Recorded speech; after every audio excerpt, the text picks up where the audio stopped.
లక్షలు కోట్లు చిన్నబోతున్నాయి. రాయదుర్గంలో ఎకరా 177 కోట్లు 7.67 ఎకరాలను సొంతం చేసుకున్న ఎంఎస్ఎన్ కంపెనీ సంస్థ. అంటే బాగానే ఉన్నాయి కదా వీళ్ళ దగ్గర పైసలు. అమ్మేసిలా భూములు ఇప్పుడు. అంతే కదా. నగరంలోని గచ్చిబౌలికి అత్యంత సమీపంలో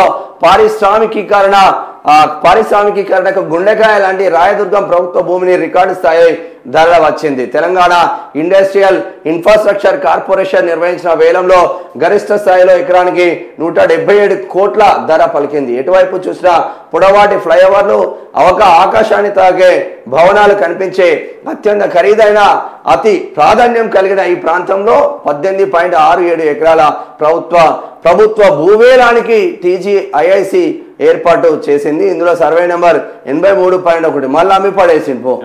7 ఎకరాలు స్వాహా రేవంత్ రెడ్డాయ నమః అయిపోయింది. 7 ఎకరాలు. చూడు, ప్రభుత్వ భూములను కాపాడుకోవాలి, ఖజానా ఏ విధంగా రావాలో చూసుకోవాలి. భూములు అమ్మడం ద్వారానో రాష్ట్రం నడుస్తూ ఉంది. తాగుబోతులు తాగి పడేసిన ఖాళీ సీసాలతో రాష్ట్రం నడుస్తూ ఉంది. అంతే. ఈ రెండింటితో తప్ప దేంతోనైనా రాష్ట్రం నడుస్తుందా? మరి గుజరాత్లో అసలు మందే అమ్మారు కదా, మరి రాష్ట్రం ఎందుకు నెంబర్ 1 స్థాయిలో ఎందుకుంటుంది? పాలకుల చిత్తశుద్ధి.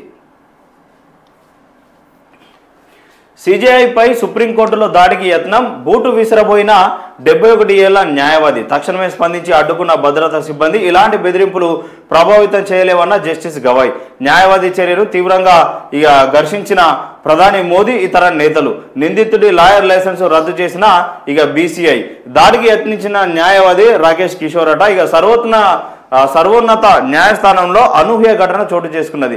న్యాయ వ్యవస్థ గౌరవానికి భంగం కలిగించేలా ఓ న్యాయవాది భారత ప్రధాన న్యాయమూర్తి అంటే సిజేఐపై కాలి బూటుతో దాడికి యత్నించాడు. భద్రతా సిబ్బంది అప్రమత్తమై అతనిని అడ్డుకున్నారు. ఊహించని పరిణామంతో అక్కడున్న వారంతా ఆందోళనకు గురయ్యారు. సిజేఐ జస్టిస్ బిఆర్ గవాయ్ స్పందిస్తూ ఇలాంటి బెదిరింపులు తనను ప్రభావితం చేయలేవన్నారు. కేసుల విచారణను కొనసాగించారు.